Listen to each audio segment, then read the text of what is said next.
میں ایک آزاد اور خود مختار عورت ہوں جو اپنے بل بھی خود پے کر سکتی ہے، جو اپنا رینٹ بھی خود ادا کر سکتی ہے۔ تو بھلا میری زندگی میں ایک مرد کی کیا ضرورت اور اہمیت رہ جاتی ہے، علاوہ اس کے کہ وہ میری زندگی میں آئے اور میری زندگی کے کچھ لمحات کو خوشگوار بنائے یا مجھے سیکس پرووائڈ کرے؟ بالکل ویسے ہی جیسے کہ مردوں کو ایک عورت کی ضرورت ہوتی ہے اپنی زندگی کے کچھ لمحات کو خوشگوار بنانے کے لیے۔ ویسے تو سیکس بھی مردوں کی طرح عورت کے لیے ایک نیچرل ضرورت کا نام ہے، لیکن کیا کرے میجورٹی آف مینز سے بہتر تو میری فنگرز اور سیکس ٹوائز پرفارم کر لیتے ہیں۔ ایک عورت کے لیے سب سے ایزیسٹ چیز ہوتی ہے سیکس کا حصول، اور مردوں کے مقابلے میں اس کو کم ایفرٹس کرنی پڑتی ہے سیکس حاصل کرنے کے لیے، جبکہ مرد کو ہر ایج میں سیکس حاصل کرنے کے لیے ایفرٹس کرنی پڑتی ہیں اور دوسری عورت کو اپنی ویلیو جتانی پڑتی ہے۔ عورت کو شادی کی ضرورت نہیں پڑتی سیکس کو حاصل کرنے کے لیے، وہ بغیر کسی پرٹیکولر مرد کو سرو کیے، اس کے ماں باپ کی خدمت کیے، اپنے سسرال کو جھیلے، کسی مرد کے بچے یا اس کے وارث پیدا کیے، ساتھ ہی پریگنینسی کی وجہ سے اپنا ہیموگلوبن کم کرنے اور اپنی ہڈیوں سے کیلشیم گرائے بغیر، اپنی جسمانی خوبصورتی، صحت اور ایجنگ فاسٹر کیے بغیر بھی وہ سیکس ایزیلی حاصل کر سکتی ہے۔ پھر آخر ایسی کیا مجبوری ہے کہ عورت کو اتنا تردد کرنا پڑتا ہے صرف ایک مرد سے سیکس حاصل کرنے کے لیے؟ اس مجبوری کا نام ہے مذہب، شادی کا کانٹریکٹ اور آپ کی ججمنٹل سوسائٹی، جو کہ عورتوں کو دو حصوں میں بانٹتی ہے، ایک تو اچھی عورت اور ایک بری عورت۔ تو اس مشرقی معاشرے کی زیادہ تر برین واشڈ عورتیں بری عورت یا طوائف کے ٹیگ سے بچنے کے لیے ہی اپنی زندگیاں ویسٹ کر دیتی ہیں اچھی عورت بننے میں۔ زندگی کے 20 سے 30 سال وہ ویسٹ کر دی ہیں اپنی پاک بازی کو اور وفاداری کو پروف کرنے میں کسی ایک خاص مرد کے لیے، اس کو سرو کرنے میں تاکہ وہ دنیا کے سامنے ایک عظیم اور اچھی عورت نظر آئے، اور اسی اچھی عورت بننے کے پروسیس میں وہ مرد کے برے رویے کو، اس کی بے وفائی کو بھی برداشت کرتی ہیں، اپنی زندگی کا سکون اور شخصی آزادی گنوا بیٹھتی ہیں۔ ان کو اس بات کا احساس نہیں ہوتا کہ وہ ایک مرد کا ساتھ، اس کے ساتھ کچھ خوشگوار لمحات اور سیکس حاصل کر سکتی ہیں بغیر یہ سب کچھ کیے بھی۔ مردوں نے مذاہب، شادی کا کانٹریکٹ اور سلٹ شیمیں یہ سب ایجاد ہی اسی لیے کیا تاکہ وہ ایک عورت کو اپنے ساتھ باؤنڈ کر سکے، جبکہ ایک عورت عمر کے کسی بھی حصے میں ہو، 5-6 بچوں کی ماں بھی ہو، تو اس کے پاس پھر بھی بے شمار مردوں کے آپشنز ہوتے ہیں جن میں سے وہ ایزیلی پک اینڈ چوز کر سکتی ہیں اپنے مرضی کے مرد کو، اس کے ساتھ خوشگوار لمحات بتا سکتی ہیں، اور اس میں انٹرسٹ لوز ہونے کے بعد یا اس مرد کی طرف سے برے رویے کا سامنا کرنے کے بعد وہ کسی بیٹر آپشن کی طرف بھی ایزیلی جا سکتی ہیں، بھلے وہ شادی ہو یا پروسٹیٹیوشن ہو۔ دونوں ہی ٹرانزیکشنل ارینجمنٹس ہوتی ہیں جس میں مرد ایک عورت کو فوڈ اور شیلٹر پرووائڈ کرتا ہے، اور وہ عورت اوبلائزڈ ہو جاتی ہے اس مرد کو سیکس پرووائڈ کرنے میں ہر حالت ہے۔ مذہب اور شادی جیسا کانٹریکٹ عورت کو یہ سبق دیتا ہے کہ اس کو بہت ضرورت ہے ایک مرد کی، جبکہ کوئی بھی عورت جو مالی طور پہ خود مختار ہو اور ایک محفوظ جگہ رہ رہی ہو جیسے کہ کسی بھی مغربی ملک میں، تو اس کو خود اس بات کا احساس ہو جاتا ہے کہ اس کو ضرورت نہیں ہے کہ وہ 24 گھنٹے کسی مرد کو سرو کرے یا اس کے ساتھ وفاداری نبھائے۔ چونکہ مرد کے لیے سیکس کا حصول آسان نہیں ہے، تو اسی لیے اس نے مذہب اور شادی جیسے بندھن کے ذریعے اپنے لیے آسانی ڈھونڈی کہ وہ مذہب اور شادی کے کانٹریکٹ کو استعمال کر کے کسی بھی عورت کو اپنے ساتھ باؤنڈ کر لے، اور وہ شیورٹی حاصل کر سکے کہ اس کو زندگی بھر اس عورت سے سیکس ملتا رہے گا۔ اسی طرح سے یہ بات بھی قابل غور ہے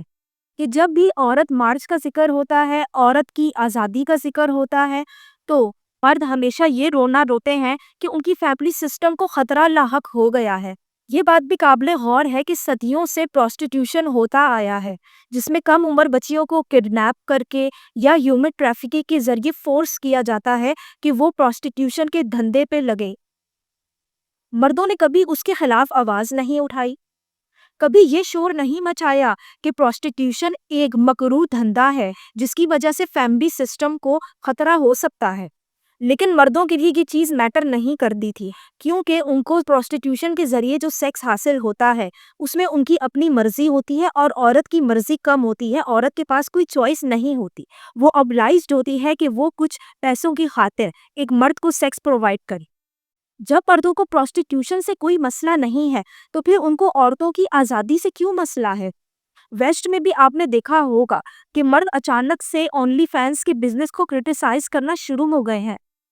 جبکہ جسم فروشی کا دھندا تو سب سے پرانا پروفیشن ہے۔ جو عورتیں ویسٹ میں بیٹھ کے اونلی فینس کا بزنس کرتی ہیں وہ اپنی مرضی سے کرتی ہیں، اور اس بزنس کے لیے وہ ٹرمز اور کنڈیشن اپنی مرضی سے بناتی ہیں۔ ان عورتوں سے زیادہ مرد پابند ہوتے ہیں کہ وہ ان ٹرمز اور کنڈیشنز پہ پورا اتریں۔ چونکہ یہ بزنس عورتیں اپنی مرضی سے کر رہی ہوتی ہیں تو وہ بہت سیف طریقے سے کرتی ہیں، جہاں وہ کم سے کم ایکسپلائٹ ہو سکتی ہیں اور کم سے کم زیادتی کا شکار بن سکتی ہیں۔ میں اونلی فینس کے بزنس کو پروموٹ نہیں کر رہی، لیکن یہ بات ماننی پڑے گی کہ جو ٹریڈیشنل میرج یا پروسٹیٹیوشن کا کانسیپٹ ہے اس کے مقابلے میں کسی بھی لبریٹڈ عورت کے پاس یا اونلی فینس کا بزنس کرنے والی عورت کے پاس زیادہ آپشنز ہوتے ہیں اور چوائس ہوتی ہے۔ وہ اپنی سیکسولیٹی کو یوز کر کے پیسہ بھی کما سکتی ہے، اور وہ جب مرضی چاہے انسیف محسوس ہونے پر اس کام سے پیچھے بھی ہٹ سکتی ہے۔ میں نے جو آپ سے باتیں کی ان تمام باتوں کا مقصد تھا آپ کو یہ نوٹ کرانا کہ مردوں کو تو عورتوں کے ایکسپلائٹ ہونے سے یا سیکسولائز ہونے سے کوئی مسئلہ نہیں ہے، ان کو مسئلہ ہے ایک لبریٹڈ عورت سے، جس کے پاس چوائس ہو، جس کے پاس آزادی ہو، اور جو اپنی زندگی کو اپنے ہی ٹرمز اور کنڈیشنز پہ گزارنا چاہتی ہو۔ ایسی کسی بھی عورت کو کنٹرول کرنا مشکل ہو جاتا ہے، اس کو سبمسو بنانا مشکل ہو جاتا ہے، اور اس کو ایکسپلائٹ کر کے سیکس حاصل کرنا بھی مشکل ہو جاتا ہے۔ اسی لیے مردوں کو یہ ڈر ہے کہ اگر عورتوں کو آزادی حاصل ہو گئی اور وہ لبریٹ ہو گئی تو مردوں کے لیے مشکل ہو جائے گا ایک عورت کا حصول۔ تو جیسے عورتیں جوانی سے لے کر بڑھاپے تک تردد کرتی رہتی ہیں، قربانیاں دیتی رہتی ہیں اپنے آپ کو ایک اچھی فیملی وومن ثابت کرنے کے لیے، جوانی وہ پاک باز اور نیک پروین بننے میں گزار دیتی ہیں، پھر رشتوں کی لائن میں لگ جاتی ہیں جہاں پہ کوئی بھی مرد اپنی ٹرمز اور کنڈیشن کے حوالے سے ان کا انتخاب کرتا ہے۔ شادی کے بعد وہ پوری زندگی برباد کر دیتی ہیں اپنے آپ کو اچھی بیوی، اچھی ماں ثابت کرنے میں۔ اس دوران ان کی جسمانی صحت بھی متاثر ہوتی ہے، ان کا کریئر بھی متاثر ہوتا ہے، جبکہ ان کا شوہر ہوتا ہے اس کو سپورٹ حاصل ہوتی ہے، اس کا کریئر بہتر ہو جاتا ہے اور مالی حیثیت بھی بہتر ہو جاتی ہے۔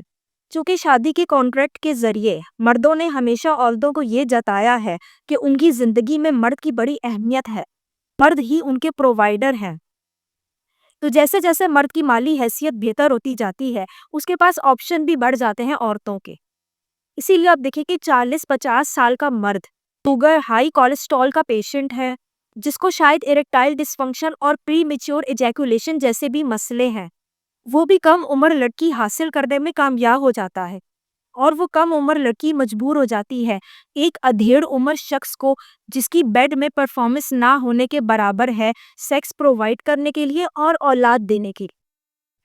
اب یہ کام عورتوں کی سوچنے کا ہے کہ کیا مرد کا پرووائیڈر اور پروٹیکٹر ہونا ان کی زندگی میں ان کو امپاور کرتا ہے یا ان کو مزید مجبور بنا دیتا رہے۔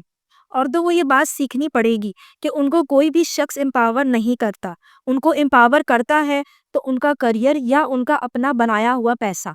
اسی پیسے کے بلبوتے پہ وہ مردوں کی برابری بھی کر سکتی ہیں، جب چاہے کسی بھی مرد کے ساتھ رشتہ جوڑ سکتی ہیں، اس کو چھوڑ بھی سکتی ہیں،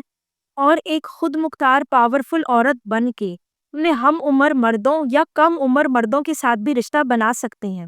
تو شادی کا بندھن اور پروسٹیٹیوشن مرد کی ضرورت جبکہ عورت کی مجبوری کا نام ہے۔